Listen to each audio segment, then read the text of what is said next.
ખેડા જિલ્લાના વસો તાલુકાની પેટલી પ્રાથમિક શાળામાં એક વિવાદ સામે આવ્યો છે।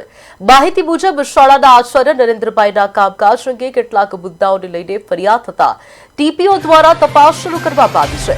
આ મામલે પેટલી ગામના ગ્રામજનોએ ટીપીઓ પાસે પહોંચીને રજૂઆત કરી હતી અને જણાવ્યું હતું કે આચાર્ય નરેન્દ્રભાઈ શાળામાં શિસ્તબદ્ધ રીતે કામગીરી કરી રહ્યા છે અને તેમના નેતૃત્વમાં વિદ્યાર્થીઓનું ભવિષ્ય ઉજ્જવળ બની રહ્યું છે। ગ્રામજનો મોટી સંખ્યામાં ભેગા થઈ આચાર્યના સમર્થનમાં અવાજ ઉઠાવ્યો હતો અને તેમને શાળામાં જ યથાવત રાખવાની માંગ કરી હતી। આ ઉપરાંત કેટલીક વિદ્યાર્થીનીઓએ પણ આચાર્ય સારા હોવાનું જણાવી તેમને અહીં જ રહેવા દેવા વિનંતી કરી હતી।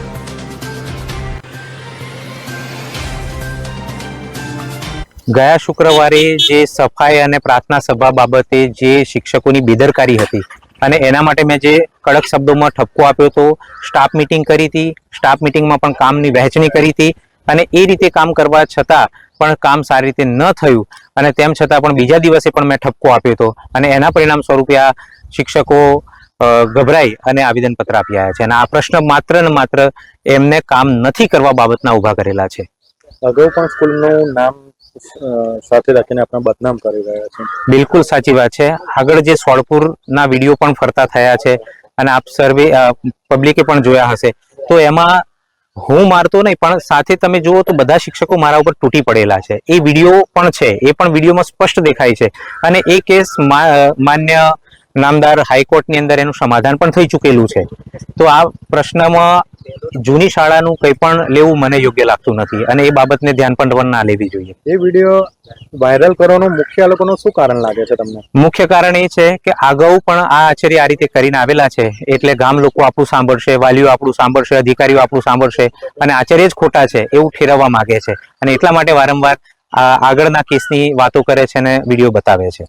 પરીક્ષા ભરતભાઈ બી પારેખ, તાલુકા પ્રાથમિક શિક્ષણ અધિકારી વસો। કેટલી શાળામાં જે આચાર્ય સાહેબ ગંભીર આક્ષેપો કરે છે, શું છે મામલો?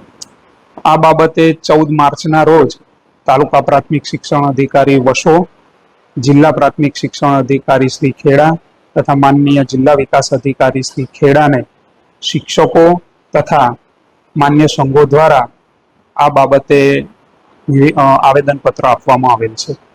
અને સાહેબ આજે જે સ્કૂલના શિક્ષિકાઓ દ્વારા બાળકોને પ્રવેશવા નતા દીધા, એમની મનમાની કરી હતી ને એમનો પરીક્ષાનો સમય નજીક છે, ભણવાનું બગડે છે, એ બાબતે તમે આ શિક્ષિકાઓ શું પગલાં લેશો? આ બાબતે માનનીય જિલ્લા પ્રાથમિક શિક્ષણ અધિકારી શ્રીએ પ્રાથમિક તપાસ સોંપવાના છે અને તે મુજબ પ્રાથમિક તપાસ કરી અને નિષ્કર્ષ કાઢી અને શિસ્ત સેવા અપીલના નિયમ મુજબ કડકમાં કડક પગલાં ભરવામાં આવશે। પ્રિન્સિપાલ સાહેબ વિરુદ્ધ આપણે કઈ રીતની કાર્યવાહી અત્યારે કયા પ્રકારના પગલાં લેશે? આ બાબતે પ્રાથમિક તપાસ કર્યા પછી જ કંઈ કહી શકાય। ભાઈ શંકરભાઈ પરમાર, મારા 2 છોકરા સ્કૂલમાં ભણે છે। આ સાહેબ એમની જગ્યાએ કમ્પ્લેટ જ છે। આજુબાજુના શિક્ષકોને એ મોબાઈલ આલતા નહીં, સવારમાં આવે એ ટાઈમમાં ફોન લઈ લે છે। શિક્ષક આ આચાર્ય એમની જગ્યાએ કમ્પ્લેટ જ છે। કેટલી ગામના ગમે તે એમને માનતા હોય પણ આપણે આ શિક્ષક આપણા માટે કમ્પ્લીટ છે, છોકરા માટે। શિક્ષિકાઓ છે એ બાળકો પ્રત્યે કેવું વર્તન કરે અને કેવી રીતે ભણાવે છે? એ એમને કોઈ નોલેજ જ નહીં આપતું, મેડમ કોઈ છોકરાને નોલેજ જ નહીં આપતું। આ સાહેબ જ એમની જાતે બધું એક્યુરેટ કરે છે। શિક્ષિકાઓ શું કરે છે આખો દિવસ? ફોન કોઈનો આવતો નહીં, આ આચાર્ય સાહેબ નો ફોન આવે છે અમારામ કે ભાઈ આજ મીટિંગ છે કે આજે આ વસ્તુ છે, તમે આવજો એમ વાલીન સાહેબ જાતે બોલાવે છે। શિક્ષકો ભણાવે છે ખરા બાળકોને? ભણાવે છે પણ એમને એટલું નોલેજ આવતા નહીં, જે પ્રમાણે નોલેજ આવવું જોઈએ ને એ નોલેજ નહીં આવતા। આચાર્ય પર જે આક્ષેપો કર્યા છે બધા ખોટા છે। કેટલી ગામમાં ગમે તેને જેણે કર્યા ને એ બધા ખોટા આક્ષેપો અમની ઉપર। શું નામનો પરિચય? વિજય કુમાર વિનુભાઈ ગોહિલ અને મારી બેબી 6ઠ્ઠા ધોરણમાં ભણે છે।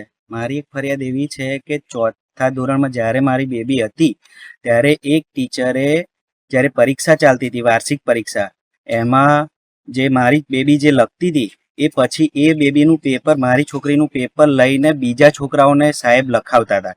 એની ફરિયાદ કરવા માટે હું પ્રિન્સિપલ, ત્યારે આ નહોતા નરેન્દ્રભાઈ, બીજું કોઈ હતું, અભિષેક સર હતા, તો હું ફરિયાદ કરવા ગયેલો તો એ ટાઈમ એવું કહ્યું હતું ચાલો આપણે અંદર બેસશે, ચા પાણી કરીએ, પછી વાત કરીએ. મેં ના પાડેલી. તો આ બધી લાલ્યાવાડી ચાલતી હતી, મોબાઈલ ચાલતો હતો, બધું જ ચાલતું હતું. હવે આ સાહેબ છેલ્લા 1 વર્ષથી આયા છે, સ્ટ્રીક કર્યું છે, પ્રાર્થના બરોબર કરે છે.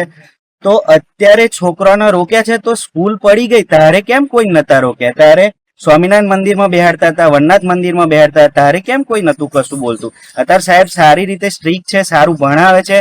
અત્યારે તમે જોઈ લો કે નિબંધ પણ નહીં લખેલો આખા વર્ષનો, કોઈ સ્વાધ્યાય પોથીમાં કોઈ કાર્ય નથી. સાહેબો પર જે પ્રિન્સિપલ સાહેબ પર આક્ષેપો થયા છે એ બધા ખોટા છે. સાહેબ સ્ટ્રીક છે એટલે બધા ખોટા છે, કારણ કે બધાને શું બેસી રહેવું છે, કશું કામ નથી કરવું. ગવર્મેન્ટ આટલો બધો પગાર આપે છે, બરોબર, તો એનું કામ પણ માગશે અને પ્રિન્સિપાલ પણ માગશે.